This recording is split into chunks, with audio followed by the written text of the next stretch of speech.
E eu trago aqui, talvez o que tenha mais me marcado, e a muitos daqui, o depoimento do Lourenço, um pequeno agricultor familiar, que representa outros tantos, mas que está lá em Roca Salles, uma propriedade que começou há mais de 100 anos atrás, com 4 hectares, e que hoje tem 29 hectares, e que foi vítima de uma enchente que nunca tinha chegado em 100 anos nem perto da casa.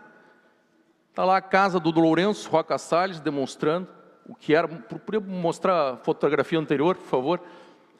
Só para a gente ter uma noção, isso era o que ele tinha antes, em agosto de 2023, e de repente o Lourenço, em setembro, foi obrigado a subir para cima do telhado, do segundo andar da casa, com os pais idosos, com os filhos pequenos, com a mulher, viu a enchente levar tudo, perdeu amigos, vizinhos que morreram, perdeu as memórias, perdeu a história, perdeu os bens. Aquilo foi o que sobrou de uma propriedade de um agricultor que era próspero, que tinha suinocultura, tinha criação de animais, tinha lavouras, né? Tinha crédito, era considerado sólido, e ele perdeu tudo porque foi atingido por uma situação que nunca tinha acontecido em 100 anos na família dele. E ele nos diz hoje que ele vai aos bancos e não consegue acesso a crédito porque eles exigem garantias. E aí nós nos perguntamos, este é o país da maior reforma agrária do mundo. Neste país foram desapropriados mais de 80 milhões de hectares e nós assentamos quase 1 milhão de famílias. E para essas famílias não foi exigido garantias quando eles foram financiados no maior programa de reforma agrária da história do mundo. Mas a gente não é capaz de socorrer milhares de Lourenços que perderam tudo e trabalham há 100 anos produzindo e gerando segurança alimentar para o Brasil inteiro. Nós não somos, esse é o país que não é capaz. E por mais que as nossas críticas da Federação possam estar incomodando, e eu faço isso com todo respeito, incomodando ao presidente Luiz Inácio, e ele disse isso na sexta-feira passada, no programa da Rádio Gaúcha, trouxe à tona rancores e mágoas de 20 anos atrás em relação a essa casa. A verdade é que as nossas críticas, elas são respeitosas e elas não são vazias. Elas se fundamentam sobre uma realidade que emergiu aqui no palco por 5 representantes de milhares de outros empreendedores de todos os setores da economia gaúcha.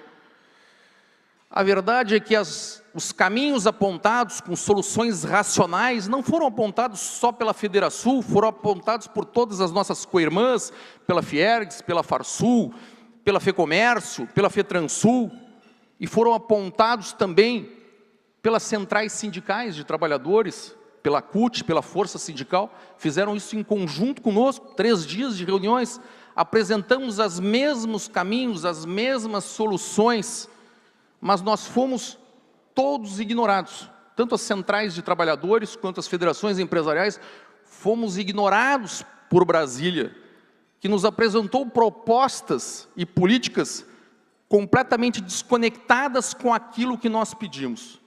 Nós pedimos em conjunto um auxílio emergencial para a manutenção da renda e do emprego, a exemplo do que foi bem sucedido durante a pandemia, e recebemos de volta uma política com 2 salários mínimos, com critérios tão equivocados, que o próprio Ministério do Trabalho, na semana passada, recomendou aos trabalhadores que receberam o auxílio, que guardem o dinheiro para devolver. Ora, se é razoável que uma mãe ou um pai que foi vítima de uma tragédia, devolva um dinheiro que ele já gastou. O governo federal apresentou uma política tão equivocada, que propôs o auxílio de mais 2 salários de desemprego, de seguro-desemprego, apenas para os trabalhadores que perderam o emprego antes da tragédia.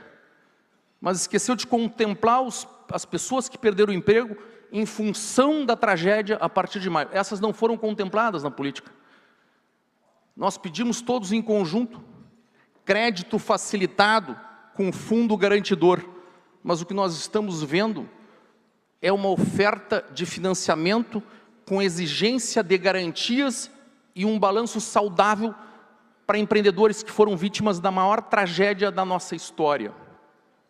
Então eu faço isso com todo o respeito ao presidente Luiz Inácio, mas nós precisamos nos reunir aqui hoje e tentar atingir uma coesão nossa do Estado do Rio Grande do Sul, tentando sensibilizar o governo federal, tentando sensibilizar o homem por trás da presidência da República, para que ele enxergue que ele não é o presidente apenas das pessoas que o elegeram ou que o elogiam, mas é o presidente de todos nós brasileiros, e que esse país já foi dividido por tempo demais, para que em meio à maior tragédia da nossa história, nos tragam discórdia ao invés de ajuda, nos tragam mágoas e rancores ao invés de auxílio.